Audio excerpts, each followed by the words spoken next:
The Last of Us is a poignant adaptation of a 2013 survival horror game that is highly anticipated by fans. The live action series, like the game, follows the post apocalyptic journey of Joel Miller and Ellie Williams as they travel across the dangerous terrain of the United States looking for any semblance of safety. In this video, we will be exploring the first episode, When You're Lost in the Darkness, directed by series showrunner Craig Mazin and written by the game's writer-director Neil Druckmann. Welcome to Streaming Addicted, your YouTube channel that reveals the best movies and TV series of the moment every day.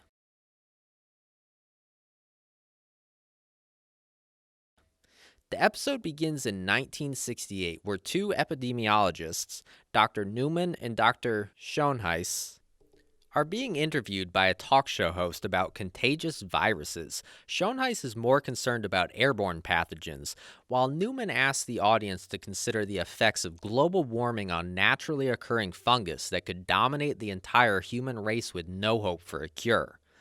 The opening credits play over title cards that bloom with spores and fungus trails, and we are thrown into a relatively normal day in 2003 in Austin, Texas. Here, we are introduced to Sarah, a sassy teen with a cheerful disposition who wants to make a special birthday breakfast for her father, Joel. As the pair get ready for the day ahead, they are joined by Joel's brother and construction partner, Tommy, who talks about a difficult job that will occupy the majority of their day. An ominous news report from the kitchen radio mentions a mysterious outbreak in Jakarta, and later in the day, Sarah goes to a local repair shop to fix up her dad's favorite old watch as a birthday present. As Sarah makes small talk with the repairman, a flurry of cop cars and ambulances pass by the shop window.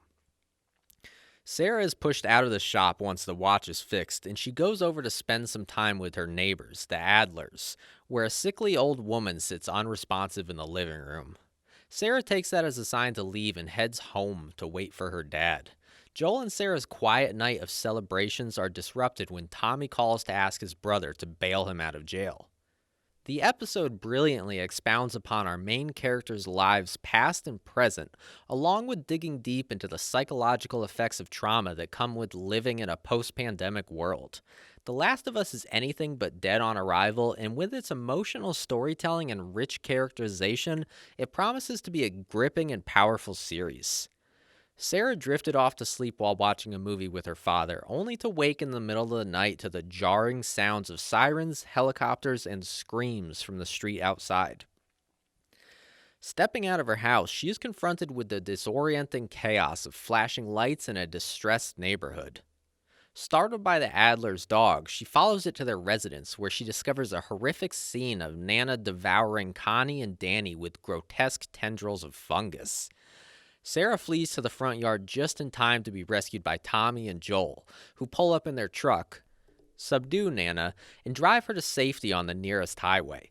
As they drive through a chaotic town, Tommy and Joel share their limited knowledge of the situation. A virus or parasite is spreading and causing people to become infected.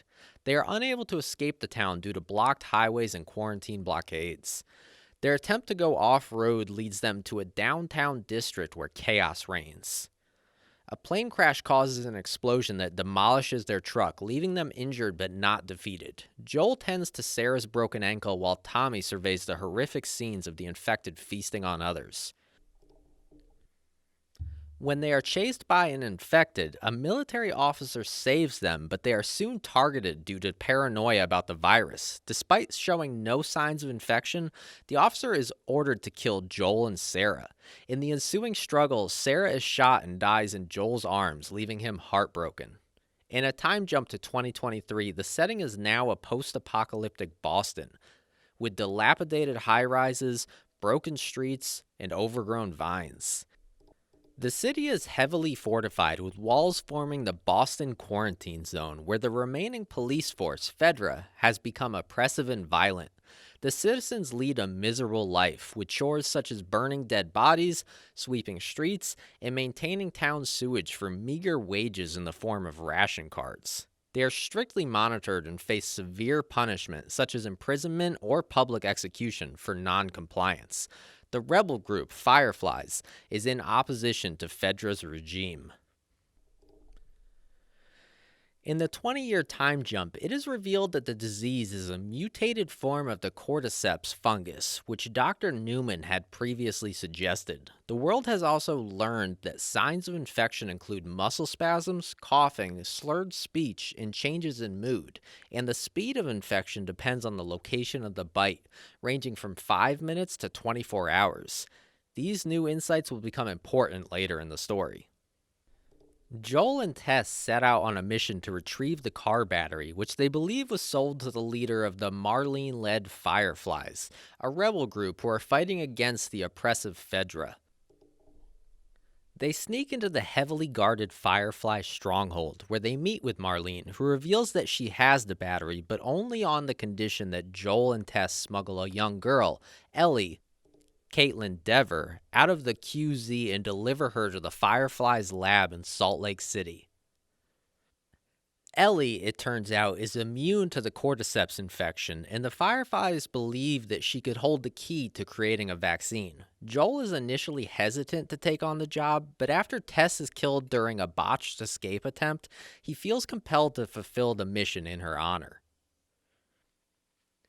As Joel and Ellie embark on their dangerous journey across the country, they must navigate not only the infected and ruthless human enemies, but also their own complicated relationship. Despite Joel's gruff exterior and initial reluctance to bond with Ellie, the two form a strong connection as they rely on each other for survival in a world that is crumbling around them. The journey is not without its challenges and heartbreaks, however. They encounter other survivors, some who are kind and helpful, and others who are cruel and twisted by the harsh realities of the post-apocalyptic world. Ellie and Joel also face personal tragedies and betrayals that threaten to tear them apart. Ultimately, they make it to Salt Lake City, but the Fireflies' plan to create a vaccine requires the sacrifice of Ellie's life. Joel, unable to bear the thought of losing Ellie, goes on a rampage, killing Marlene and anyone else who gets in his way. He rescues Ellie from the operating table and the two flee, but the cost of their actions weigh heavily on Joel. The game ends with Joel lying to Ellie, telling her that the Fireflies were unable to create a vaccine, and that her sacrifice would have been for nothing. The two continue on their journey, but the weight of their past and the uncertain future hangs over them. In a building occupied by the Fireflies within the zone, we are introduced to Ellie, Ramsey, a rowdy teenager who is chained to a radiator. She was bitten after escaping a Fedra military school, and the Fireflies have been subjecting her to daily tests to determine if she is infected. After a while, Marlene, Meryl Dandridge, the leader of the Boston Firefly faction, accepts that Ellie is immune to the infection and believes that her immunity has a greater purpose. Marlene develops a plan to take Ellie out of the quarantine zone and head west to find a place that can study her for an infection-resistant cure. The only obstacle is the need to launch a series of incendiary attacks to distract Fedra and escape successfully.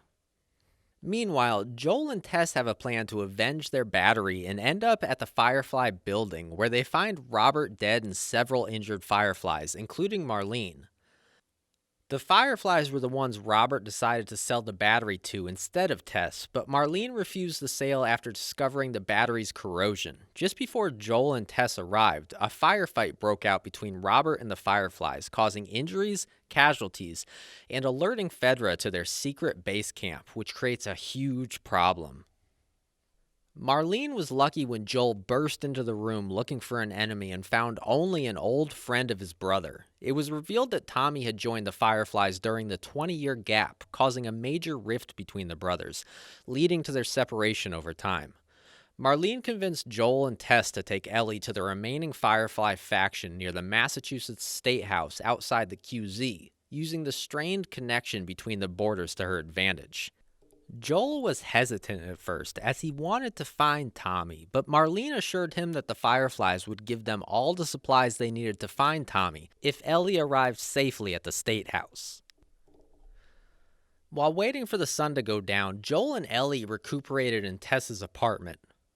Ellie discovers that Joel and his network of dealers use songs on the radio to communicate messages, and Joel's reaction to a song from the 80s inadvertently revealed to Ellie that it signifies trouble.